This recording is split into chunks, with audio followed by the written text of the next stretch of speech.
Puan perubahan daripada undang-undang soal hubungan keuangan antara pemerintah pusat dan juga pemerintah daerah ini memberikan keuntungan bagi kabupaten kota penghasil minyak dan gas. Nah, ini nampak kabur elok ni Cik Tuan dan Puan bagi kita. Di mana Cik Tuan dan Puan ini untuk masa sekarang autonomi semakin dikuatkan ke kabupaten dan juga kota. Iya, macam mana kabarnya? Moh kita tengok.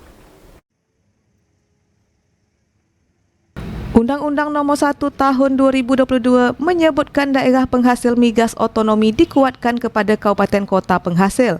Desain dari pemerintah pusat ke daerah di mana kabupaten kota penghasil lebih diuntungkan.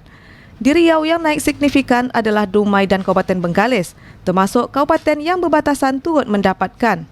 Dumai sebagai pelabuhan ekspor, pengolah migas dan industri hilirisasi sawit mendapatkan bagi hasil yang bertambah. Perubahan besar perhitungan bagi hasil pada Undang-Undang Hubungan Keuangan antara pemerintah pusat dan pemerintah daerah, Provinsi Riau awalnya mendapatkan 3%. Mulai saat ini hanya tinggal 2%, di mana 1% milik provinsi dibagi ke kabupaten dan kota penghasil.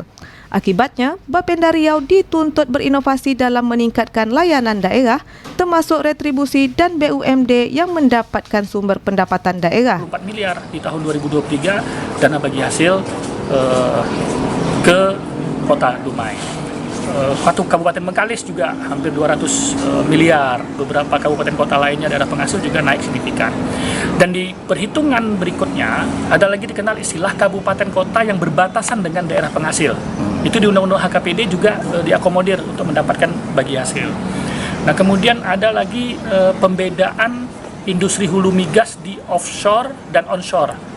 Jadi itu beda lagi persentasenya. Jadi yang industri hulu migasnya itu di laut sama di darat.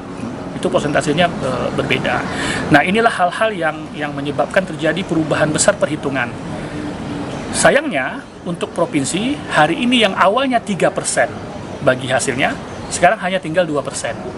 Kemana yang 1%? 1% tadi itulah yang dialihkan ke kota penghasil dan kota yang berbatasan. Itu yang dibagi sehingga kabupaten kotanya menjadi lebih naik.